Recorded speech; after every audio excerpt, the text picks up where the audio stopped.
Hi, I'm Tom Zimmerman from the EMDR podcast.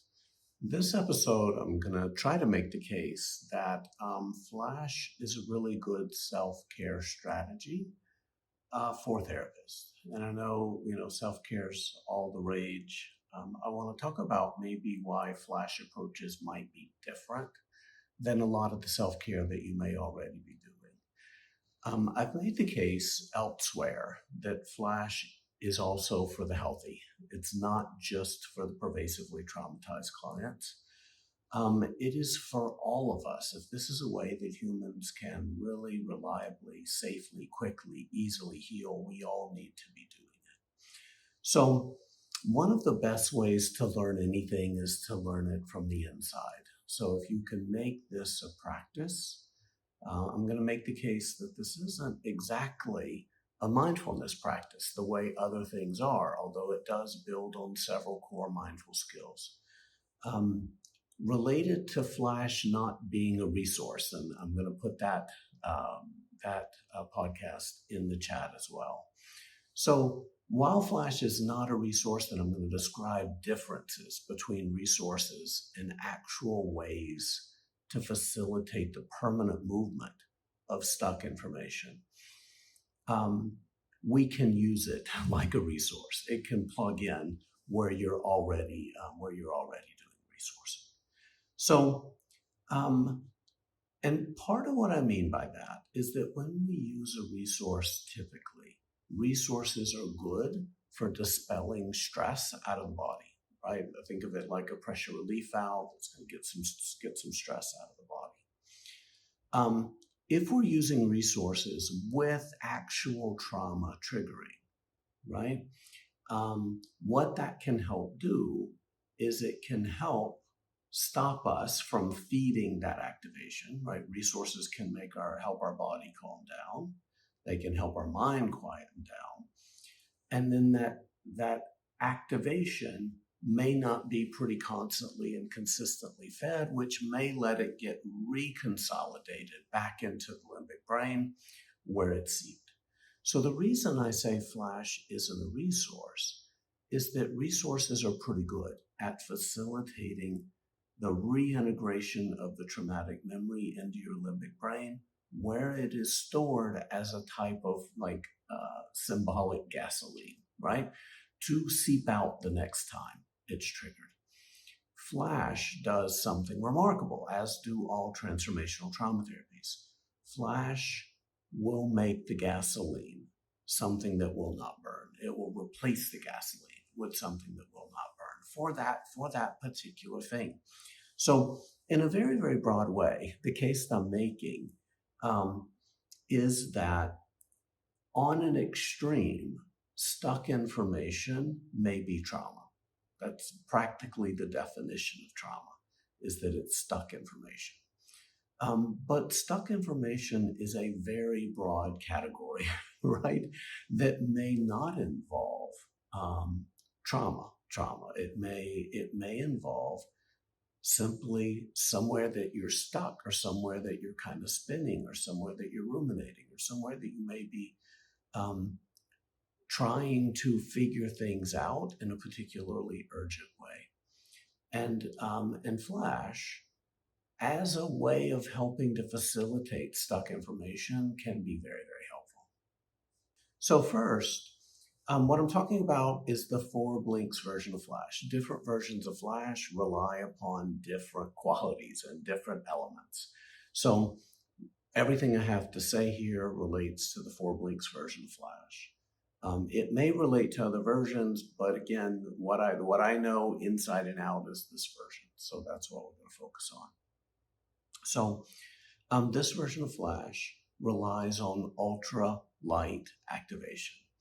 So in all versions of Flash, we look at a memory very, very quickly. In this version, we look at it too.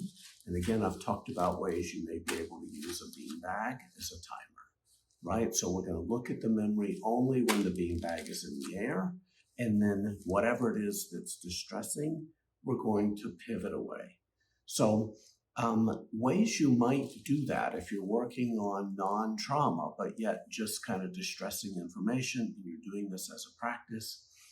to lightly activate something, right? To lightly activate, you're going to think about it, right? We would have already selected the thing that we're working on, the specific individual thing we're working on.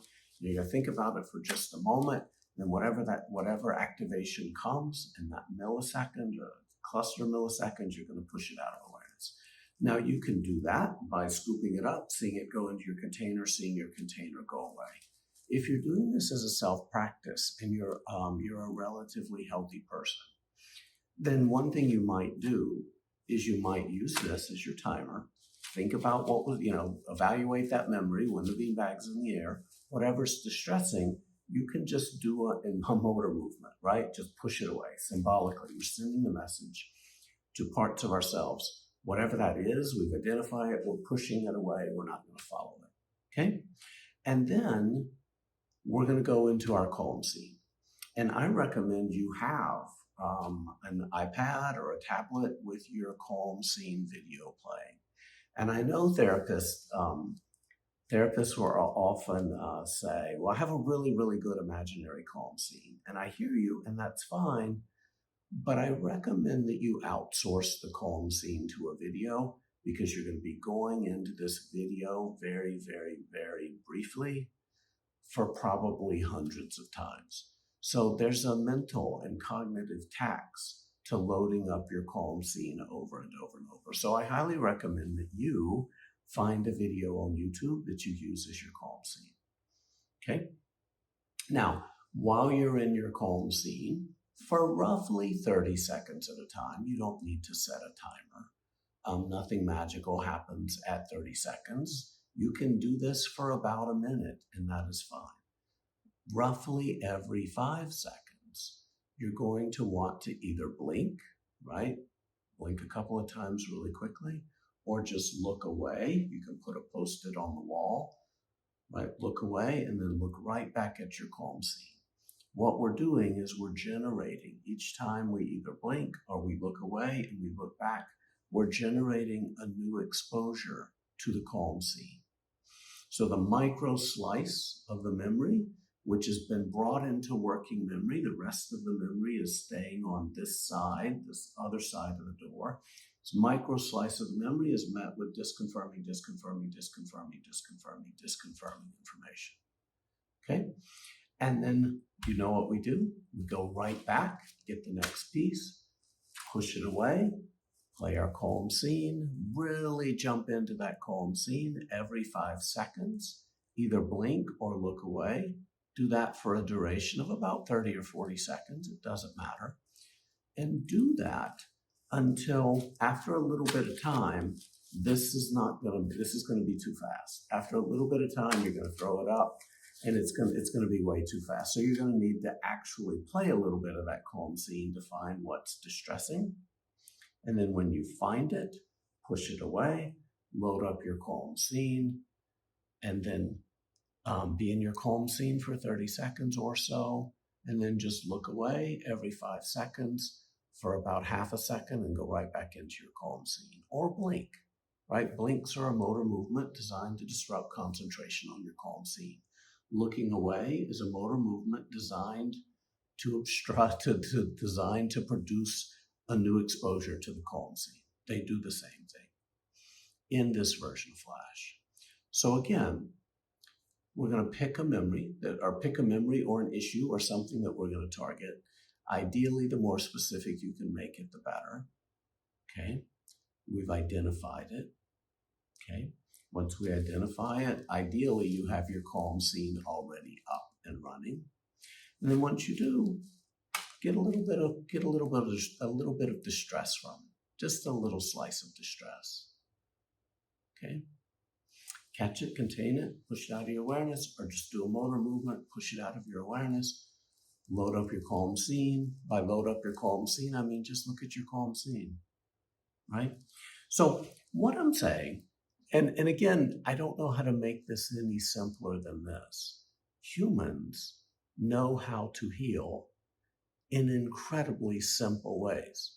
You lightly activate a memory and you get a large number of exposures to a calm, disconfirming information, and you repeat that You do that over and over and over.